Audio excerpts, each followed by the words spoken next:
उसका एक हिस्सा मैं था, एक असद उमर साहब थे और एक अमीनुल हक साहब थे, हमारे 3 फेडरल मिनिस्टर्स। वहां से सीएम साहब भी थे और उनके साथ भी 1-2 वुज़रा थे और भी बाकी लोग थे। और 17 सितंबर 2020 में इन्होंने हमसे वादा किया और मैंने उनसे कहा कि जी मेरी सिर्फ एक कंडीशन कह लें, शर्त कह लें, गुजारिश कह लें, वो ये है कि ये जो इदारे हैं जो आप सारे के सारे आपने सीएम हाउस में लाके बिठा दिए हैं, उनको डिवॉल्व करें। इसका मतलब यह है कि सिंध बिल्डिंग कंट्रोल अथॉरिटी कुछ नहीं होनी चाहिए, हर डिवीजन की अलग बिल्डिंग कंट्रोल अथॉरिटी होनी चाहिए। लाड़काना बिल्डिंग कंट्रोल अथॉरिटी अलग हो, नवाबशाह बिल्डिंग कंट्रोल अथॉरिटी अलग हो, कराची बिल्डिंग कंट्रोल अथॉरिटी अलग हो, हैदराबाद की अलग हो, मीरपुर खास की अलग हो, सखर की अलग हो, ताकि लोकल लोग वहां के उसको फिर मैनेज करें और वो फिर समझ में आए। उन्होंने वो सिंध बिल्डिंग, उन्होंने कहा कि जी हम ये करेंगे। दूसरा एक बड़ा इशू था सिंध सॉलिड वेस्ट की बात की, कि सिंध सॉलिड वेस्ट मैनेजमेंट, मैंने उसको भी उन्होंने उनसे दरखास्त की कि इसको भी आप डिवीजन पे लेके जाएं। अभी अगर जैकाबाद में कचरा पड़ा हुआ है तो कराची वाले को तो नहीं पता, और कराची में कचरा पड़ा हुआ है तो लाड़काना वाले को नहीं पता। लोकल गवर्नमेंट का मतलब ये होता है कि इख्तियारात को डिवॉल्व करते नीचे तक। इन्होंने हमसे कहा कि जी 1 हफ्ते में हम ये कर देंगे, सबके सामने वादा किया कि जी 1 हफ्ते में हम एग्जीक्यूटिव ऑर्डर से कर देंगे, एक्ट बाद में आता रहेगा। तो वो दुनिया का सबसे लंबा 1 हफ्ता अभी तक चल रहा है, क्योंकि अब तो ये 20 सितंबर की बात कर रहा हूं, तो हम तो कहीं और ही आ गए हैं। तो अभी तक उन्होंने वो नहीं किया। और वो तो क्या सोने पे सुहागा ये कि उसके बाद जो ये एक्ट लेके आए हैं, जो रही सही थी, अगर किसी लोकल रेप के पास, अगर कोई मुंतखब नुमाइंदे के पास, वो भी सारे इख्तियार अपने पास ले लिए। तो इसके ऊपर सारी की सारी ऑपोजिशन जमातें, जीडीए भी, एमक्यूएम भी और तहरीक इंसाफ भी, हमने इसके ऊपर इसको बिल्कुल रिजेक्ट किया। मैं कुछ और बातें भी आपके सामने रखना चाहता हूं और इसके ऊपर हम सरापा एहतजाज हैं।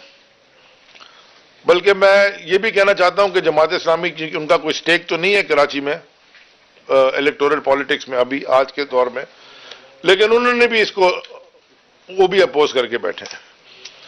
अब मैं आपको एक बात और बताना चाहता हूं, ये हमें पूरे पाकिस्तान को टीवी के ऊपर बैठ के चूरन बेचते हैं। चूरन में कहता हूं जमहूरियत का, जरा जमहूरियत जरा समझें इनकी क्या है, कि ये जो चार्टर ऑफ डेमोक्रेसी साइन किया था इन्होंने, उस चार्टर ऑफ डेमोक्रेसी में जो अपने इनके मर्जी का काम होता है उसको लेके बैठ जाते हैं, बाकी काम नहीं करते।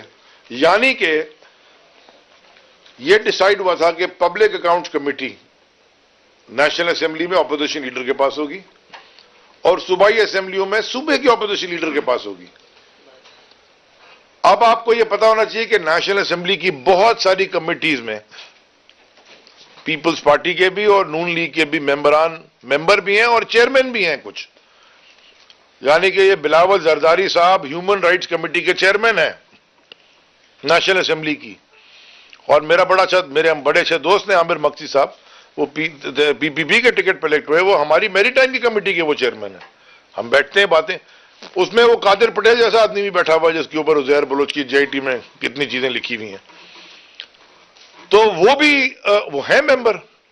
लेकिन 3.5 साल होने को आए हैं, आज तक सूबा सिंध की असेंबली में चेयरमैनशिप तो छोड़े, कोई मेंबर भी किसी कमेटी में नहीं है, ऑपोजिशन का एक मेंबर भी नहीं है, और पब्लिक अकाउंट्स कमेटी भी नहीं दी हुई। और ये जो लेके आया असेंबली के अंदर ये बिल अपना लोकल बॉडीज एक्ट, ये किसी कमेटी शमिटी में कोई डिस्कस, क्योंकि हुआ ही कोई नहीं, पर लेके आए, मेजॉरिटी है, और इन्होंने बिल्कुल एक आमिर के माइंडसेट से ये काम कर दिया।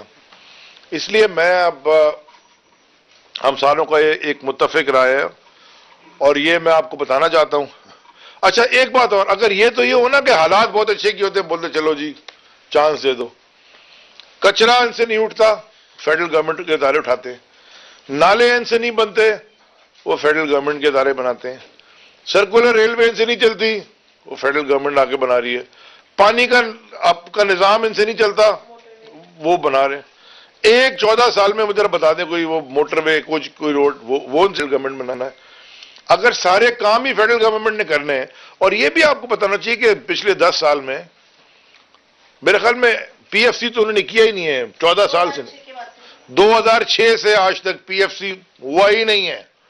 और एनएफसी अवार्ड कितना हुआ है, आप में से किसी को पता है कि पिछले 10 साल में सूबा सिंध को एनएफसी का कितना अवार्ड का पैसा कितना मिला है? 12,000 अरब। ये तो रिकॉर्ड की बातें हैं ना, ये तो पाकिस्तान के रिकॉर्ड में आता है। ये पैसा किया किधर? क्या लाड़काना में 2000 नहीं, पिछले 10 साल की बात कर रहा हूं। तो आप ये मुझे बताएं कि क्या लाड़काना में कोई स्टेट ऑफ द आर्ट अस्पताल बन गए हैं, या लाड़काना के अंदर पाकिस्तान के सबसे अच्छे स्कूल बन गए हैं, या मतलब ये सिर्फ लाड़का पूरे के पूरे सिंध का यही हाल है। एक इनसे चीज नहीं चल के देती है। अच्छा, और जिसका ये क्रेडिट लेते हैं वो प्राइवेट एंटरप्राइज चला रही है, वो डोनर चला रहे हैं, डोनर एजेंसी चला रही है, वो प्राइवेट लोग चला रहे हैं। सरकार कुछ नहीं कर सकती। मतलब सरकार का हाल यह है कि चीफ जस्टिस ऑफ पाकिस्तान वो अगर अस्पताल में से बोतलें पकड़ता है खुद, और जब वो टेस्ट करने जाता है तो टेस्ट करके आते हो कहते सही शहद था, और जो शहद ढूंढ बना लेता है अस्पताल की बोतलों को, उसको आप प्रमोशन देके 21 ग्रेड में बना देते हैं माशाल्लाह। इस वक्त हाल ये है कि जरदारी साहब के जूते पॉलिश करें, और उनके मुंशी अकाउंटेंट जिनको उन्होंने सीएम बनाया हुआ है मुराद अली शाह, उसको आप खुश रखें ताकि वो ऊपर तक पहुंचा ले। और अल्हम्दुलिल्लाह जो मर्जी आप कर लें, आपको कोई पूछने वाला नहीं है। ना ब्यूरोक्रेसी यहाँ ठीक चलती है, ना इनसे इंफ्रास्ट्रक्चर का काम होता है, ना ये कोई हेल्थ का काम कर सकते हैं, ना तालीम।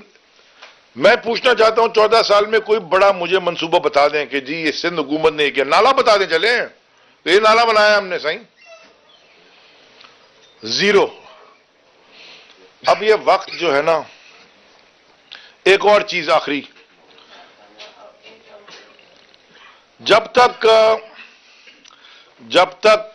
पाकिस्तान का कोई भी हुकूमत आ जाए, कोई भी प्राइम मिनिस्टर आ जाए, वो जिसको बना लें आप, पूरी टीम ऊपर अच्छी बना लें, पहले दो बातें क्लियर कर लें कि जब तक पाकिस्तान के माशी हालात जब तक नहीं बदलेंगे, वो इकोनॉमिक जो रियलिटी है, जो पाकिस्तान जो डिजर्व करता है इकोनॉमिकली, और पाकिस्तान की अवाम का हर फर्द डिजर्व करता है, वो नहीं बदल सकता जब तक आप एक दो वर्ल्ड क्लास बिजनेस हब नहीं बनाते अपने मुल्क में। हर दुनिया के मुल्क में, अभी लंदन जाते हैं जहां ये प्रॉपर्टियां खरीदते हैं सारी जाके जहां ये रहते हैं, वो लंदन एक वर्ल्ड क्लास बिजनेस हब है।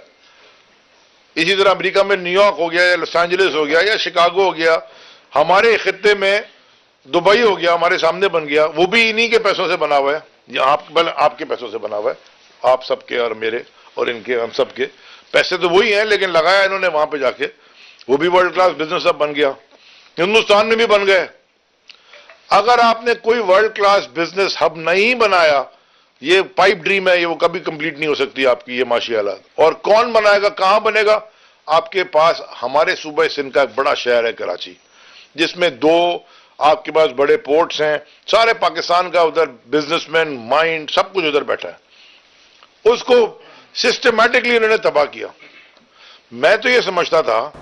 लाड़काना में वफाकी वजीर बहरी उमूर अली जैदी न्यूज़ कॉन्फ्रेंस कर रहे हैं, और उनका कहना था कि पीपल्स पार्टी बल्दियात का काला कानून लेकर आई है, और पीपल्स पार्टी ने आगे इख्तियारात मुंतकिल नहीं किए। बल्दियात में इख्तियारात लोकल गवर्नमेंट के पास होते हैं। पीपल्स पार्टी ने तमाम इदारे वजीर आला के कंट्रोल में रखे हुए हैं।